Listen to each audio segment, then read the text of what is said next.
ఓం నమ శివాయ. మేము యమునా నది పుష్కరాలకి వెళ్ళాం, మీకు వీడియోలు పెడుతున్నాను కదండి. యమునా నది పుష్కరాలు 2 రోజులు యమునా మధుర చూసుకున్నాక మహాకాళేశ్వరం వెళ్ళామండి. నైట్ ఎక్కితే ఉదయం మహాకాళేశ్వరం దిగాము. అక్కడ ఆంధ్ర ఆశ్రమం ఉంది, రైల్వే స్టేషన్ దగ్గరగానే. రూమ్లు అవి బాగున్నాయి. మనిషికి ఒక 500 తీసుకున్నారు. ఎంతమంది ఉంటే అంతమంది, అన్ని 500. రూమ్ బాగుంది, స్టేషన్ దగ్గరగా ఉంది, గుడి కూడా దగ్గరగానే ఉంది. మహాకాళేశ్వర దర్శనం చేసుకున్నాము. చుట్టుపక్కల ఆటో కట్టించుకొని అన్నీ చూసి మర్నాడు ఉదయం కాలభైరవ స్వామి దర్శనానికి వచ్చామండి.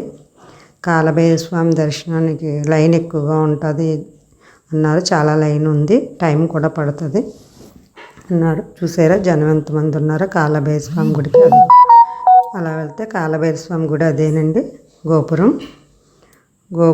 చూసారా. కాలభైరవ స్వామి గోపురం దాటి లోపలికి వెళ్తే ఇంకా కొంచెం దూరంకి స్వామివారి దర్శనం మెయిన్ టెంపుల్ ఉంటుందండి. మెయిన్ టెంపుల్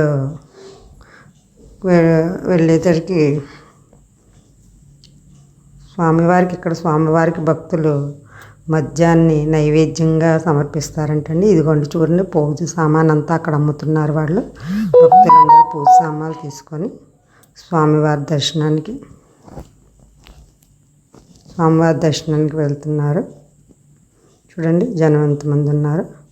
అందరూ ఒక్కొక్కరు జాయిగా లోపల స్వామివారి దర్శనానికి వెళ్తున్నారు. తోపుళ్ళాట్లు ఏమీ లేకుండా స్వామివారి దర్శనం కూడా బాగా జరుగుతుందండి. అక్కడ వీడియో కూడా తీనిచ్చారు, మీరు కూడా చూస్తారని. ఇదిగోండి కాలభైరవ స్వామి టెంపుల్ ఎంట్రన్స్ అండి ఇది. దాటి వెళ్తే లోపల స్వామివారి దర్శనం మనకు జరుగుతుంది. చూడండి మీరు కూడా కాలభైరవ స్వామి మీరు కూడా దర్శించుకోండి. స్వామివారు చూడడానికి చాలా అలంకరణతో ఉన్నారండి. కాలభైరవ స్వామి దర్శనం అయ్యాక బయటికి వచ్చాము. పక్కనే శివాలయం కూడా ఉంది. శివాలయం చుట్టూ చెట్లు, వాతావరణం చాలా బాగా ఆహ్లాదకరంగా ఉందండి. చూడండి కాలభైరవ స్వామిని వెళ్ళి మీరు కూడా దర్శించుకోండి. ఆ స్వామి అనుగ్రహం. మీరు కూడా ఈసారి ఉజ్జయిని వెళ్ళినప్పుడు కాలభైరవ స్వామి దర్శనానికి తప్పకుండా వెళ్ళండి. ఉజ్జయినియే కాదు, శివాలయానికి ఎప్పుడు వెళ్ళినా ముందుగా కాలభైరవ స్వామి దర్శనం చేసుకుంటే మంచిదని చెప్తారు కదండి. అందువల్ల కాలభైరవ స్వామి దర్శనం మనం అందరం తప్పగా చేసుకోవాలండి. ఓం నమ శివాయ. ఓం నమ